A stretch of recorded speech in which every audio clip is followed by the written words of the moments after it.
सगळ्यांनी सांगितलंय की जागा बदलवा. माझी महापौर उपमहापौर सगळ्यांना विनंती आहे की त्यांनी आपल्याला बेलापूर मतदारसंघामध्ये जागा शोधून द्यावी.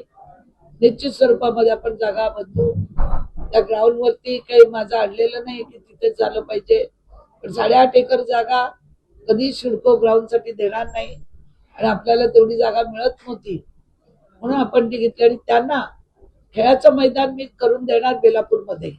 ही माझं स्वतःच आश्वासन आहे की तुम्हाला पहिलं खेळाचं मैदान करून देणार.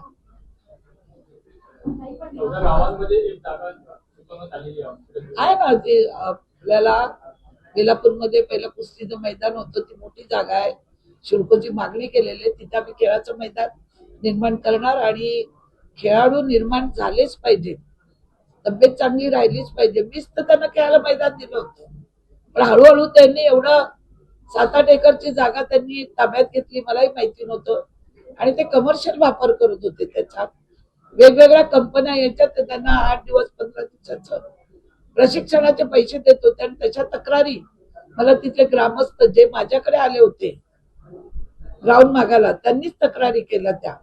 पण मी काय त्याच्यासाठी तो प्लॉट नाही काढलेला आहे, जागा तेवढी मोठी कुठेच उपलब्ध नाही.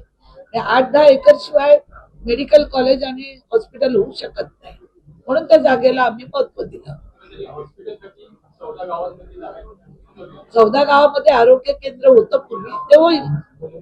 14 गावामध्ये आरोग्य केंद्र होईल, त्यासाठी काय नव्या मुंबईला आम्ही बेटीला धरणार नाही. विरोधकांनी याच्या त्याच्या खांद्यावर बंदूक ठेवण्यापेक्षा, इथून तिथून लोक आणण्यापेक्षा, काल ते बोलले आम्ही मंदाताईंना भेटू समजवू, हे ते पहिलाच आले असते तर काही मार्ग तरी निघाला असता. आता सर्व पेपरवर्क झालाय, पालिकेने त्या जागेचे पैसे भरलेत आणि गव्हर्नमेंटने त्याच्यावरती डीपी प्लॅन मध्ये हॉस्पिटल प्लॉटचं रिझर्वेशन केलेलं आहे.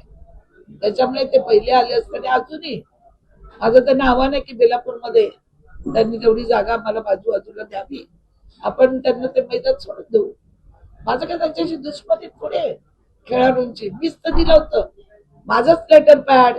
तेव्हा का ना कुठल्या नेत्याकडे गेले लेटर पॅड आणायला, का ना कुठल्या नेत्यांनी मदत केली. आता जे नेते त्याच्या खांद्यावर बंदूक ठेवून मला गोळ्या मारतात.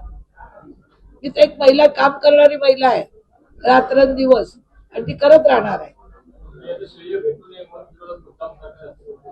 श्रेय भेटायचं नाही भेटायचं लोकांना कळून चुकलं.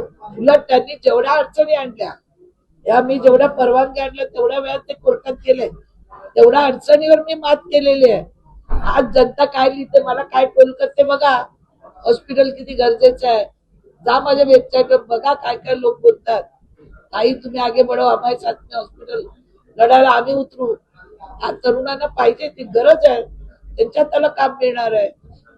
लाखो लोकांना, हजारो लोकांना रोजगार प्राप्त होईल, ते काय माझ्या घरच्या नाही येणार आहे.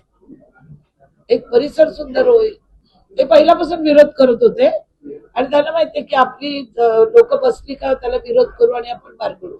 पण माननीय राज्याचे मुख्यमंत्री आदरणीय देवेंद्रजी फडणवीस साहेब, त्यांचं स्वतःचं स्वप्न आहे हे हॉस्पिटल झालंच पाहिजे आणि झालं तर ते हॉस्पिटल त्यांच्याच मुळे होणार. बघू ना त्यांना कोण किती विरोध करतोय ते.